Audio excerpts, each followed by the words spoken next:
혈광천리원입니다. 해도 후회, 안 해도 후회 라고 말하는 결혼은 필수일까요? 선택일까요? 옛날에는 결혼을 필수로 여겼습니다. 하지만 세태가 바뀌면서 지금은 선택사항으로 바뀌었습니다. 그리고 결혼을 하더라도 그 지속성을 보장할 수가 없게 됐습니다. 그러면 행복한 결혼 생활을 유지하는 비결은 무엇이냐? 한마디로 말하면 컴프로마이즈, 그러니까 양보와 타협입니다. 자기가 아무리 사랑하는 사람일지라도 나와 똑같은 마음에 똑같은 사람일 수가 없지요. 그래서 그 차이나는 간극을 서로 양보와 타협을 통해서 메꿔나갈 때 행복한 결혼 생활을 유지할 수 있게 됩니다. 미국의 줄리아 차일드라는 사람은 행복한 결혼의 비결은 올바른 사람을 만나는 것이다 라고 했어요.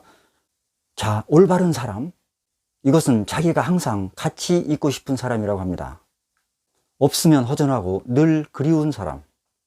그리고 영국의 줄리 앤드루스라는 사람은 결혼은 그래프와 같다 라고 했습니다. 그런데 그 그래프는 이러한 그래프입니다. 좋을 때가 있는 반면에 침체기가 있고, 또 좋다가 침체하고 좋다가 침체하고, 다만 이 곡선의 방향이 상향으로 유지되면 행복한 결혼 생활을 유지할 수 있다. 반면에 이 그래프가 갈수록 하향을 그리면 결국은 결혼 생활이 파탄난다는 뜻입니다. 그런데 누구든지 행복한 결혼 생활을 영위하고 싶지만 뜻하는 대로 안 되죠.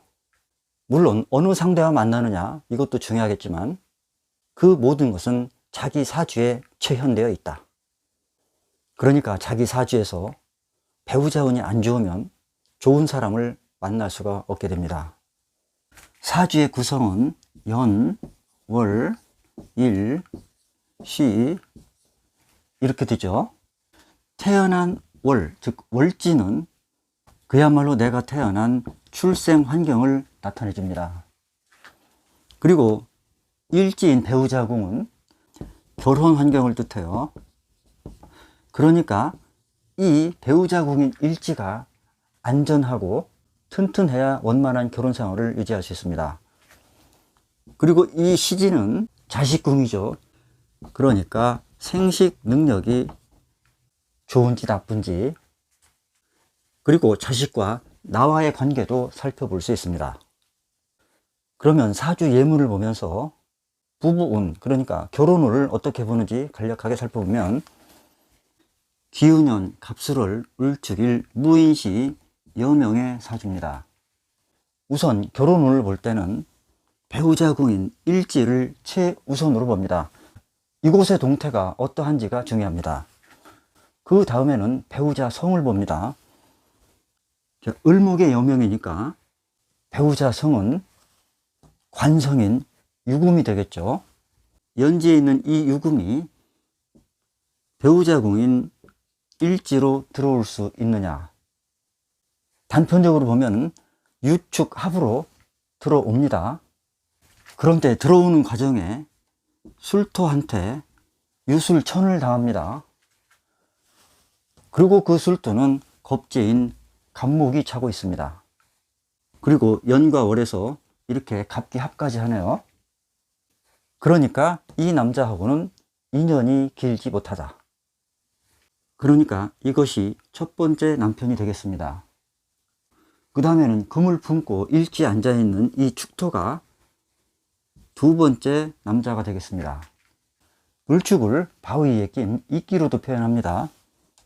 그래서 인목과 이렇게 인축 암합하는 것을 좋아하게 됩니다. 그런데 이 을목은 축토 위에 앉아 있는 것을 그리 달가워하지 않아요. 그리고 인목의 힘이 세질 때는 축토를 인목한테 빼앗길 수가 있습니다. 하지만 이 술토가 유금과 천하면서 축술 향하는 힘이 약해지게 되겠죠. 그리고 이 술토가 인목하고 인옷을 합까지 합니다. 그러면서 가운데 있는 이 축토를 보호해 주게 됩니다. 그래서 두 번째 남편하고는 해로 할 수 있다. 그러면은 손금에서는 애정운을 어떻게 보는지 살펴보겠습니다. 애정운을 볼 때는 가장 중요한 것이 감정선입니다. 이렇게 흘러가는 감정선. 이 선은 사랑의 강도를 표시합니다. 그래서 이 선을 자르는 횡단선이 있다든지, 감정선이 똑바로 가지 못하고 이렇게 물결 모양으로 간다든지, 그리고 가장 안 좋은 표시인 감정선상에 이러한 선 문양이 있다. 그러면은 사랑하는 사람과 이루어지기가 힘듭니다. 이별의 슬픔을 겪을 수 있다. 함께 살고 싶은 사람과 결혼할 수 없다. 그리고 감정선이 가다가 이렇게 끊기면 사랑이 파괴된다는 뜻입니다. 그리고 감정선이 지나치게 짧다.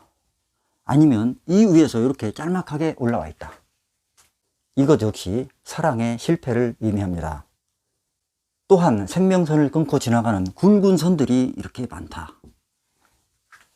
이것도 사랑하는 사람과 결혼할 수 없다는 표시입니다. 그리고 운명선 역시 이렇게 가다가 끊기는 경우, 그리고 운명선상에 장애가 심하게 있는 경우, 이것 역시 사랑의 새가 둥지를 틀 수 없다. 사랑에 평지풍파 우여곡절이 많다는 뜻입니다.